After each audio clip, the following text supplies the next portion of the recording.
So here's something you won't see in the UK. So you can see behind me here is the mosque, and then behind me here is the church. This is what you call two different religions living harmoniously. In fact, you can even see at the church there, that's the gate, they share the same car park.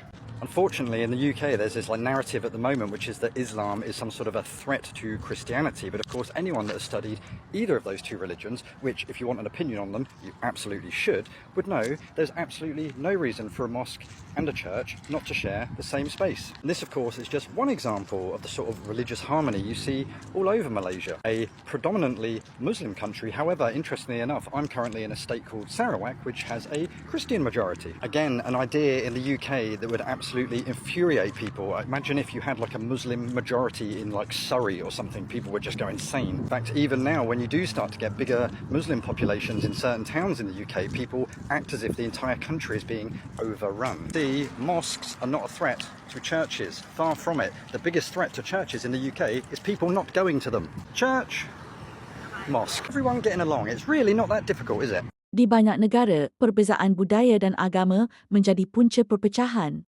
Tetapi di Malaysia, perbezaan itu boleh hidup bersama. Soalannya bagaimana ia boleh bertahan begitu lama? Malaysia bukan negara yang homogen. Sejak awal pembentukannya, tanah ini dihuni oleh pelbagai bangsa, bahasa, budaya dan kepercayaan. Di banyak tempat di dunia, kepelbagaian seperti ini mudah menjadi bara. Sedikit salah faham, sedikit provokasi boleh mencetus konflik besar. Namun Malaysia memilih laluan yang berbeza. Bukan kerana tiada perbezaan, tetapi kerana perbezaan itu diurus, bukan dinafikan dan bukan dipaksa menjadi sama. Why many Japanese love visiting Malaysia?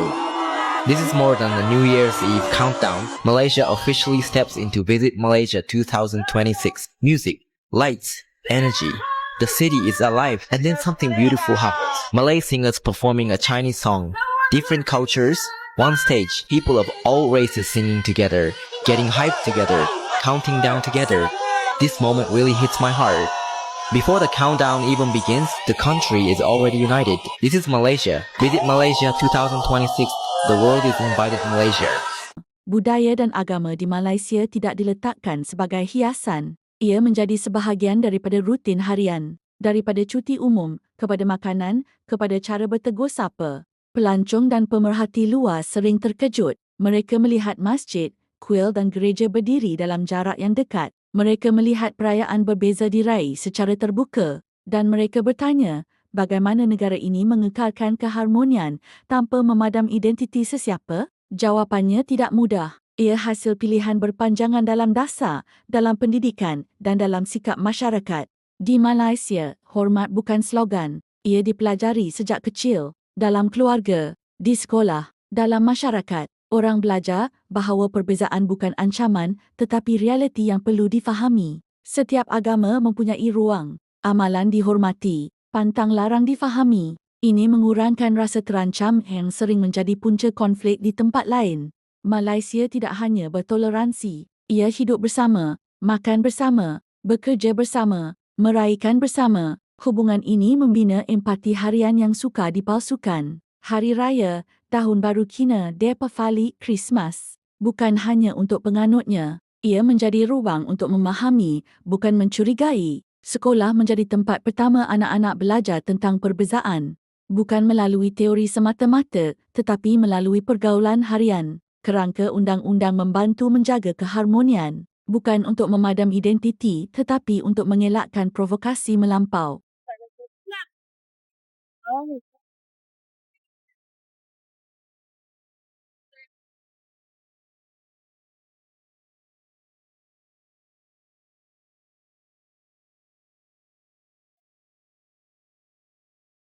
Perhatian!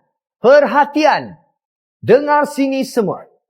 Kepada sesiapa sahaja yang sedang berada di pavilion, mari kita bermain satu permainan untuk menguji minda anda tentang Malaysia. Lihat kotak-kotak berwarna tu. Itu kotak-kotak pembahagian kaum di Malaysia. Etnik Sabah Sarawak atau jika ada berbangsa Punjabi dan lain-lain. Korang boleh berdiri dalam kotak warna. Yang Melayu diri dalam kotak warna. Bangsa Cina dalam kotak warna. dan India dalam kotak warna. Ini bukan nak diskriminasi ke apa tau. Tunggu, okey? Soalan yang pertama. Siapa di sini makan nasi lemak untuk breakfast pagi tadi?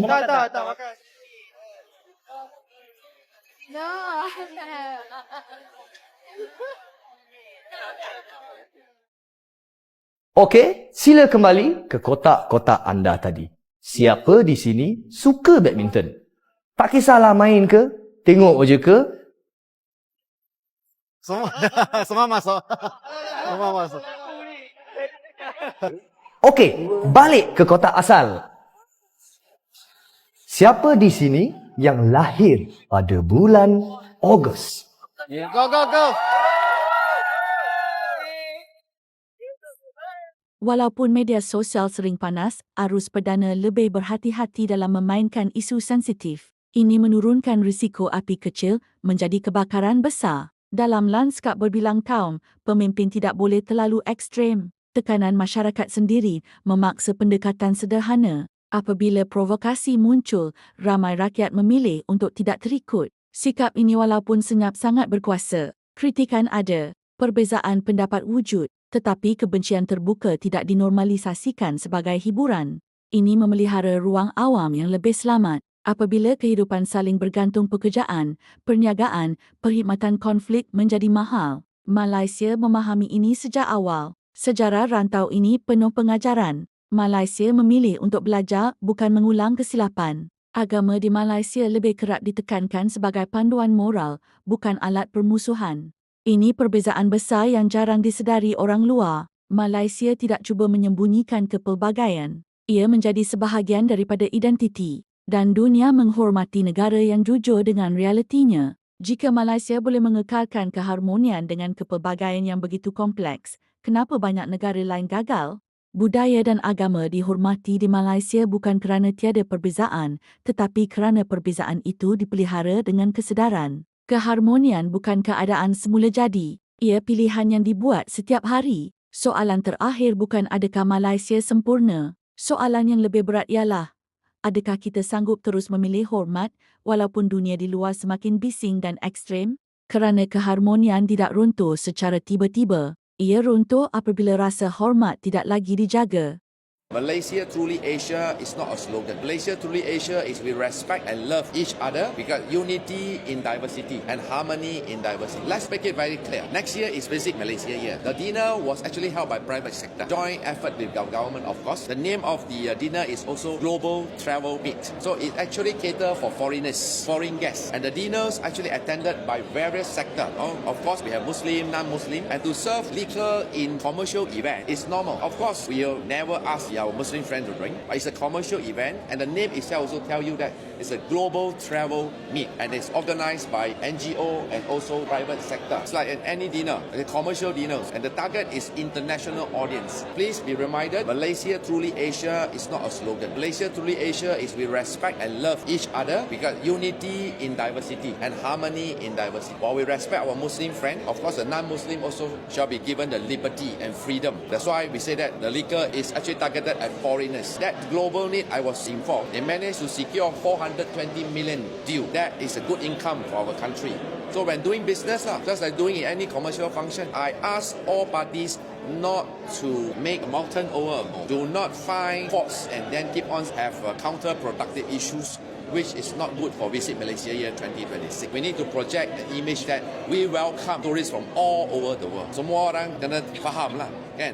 Ini tahun melawan Malaysia ni, pelancong bukan datang dari sebuah negara, dia datang dari seluruh dunia. So how can you then every time create this type of issues? Dia sebenarnya merugikan semua pihak. Dia tidak menguntungkan sesiapa.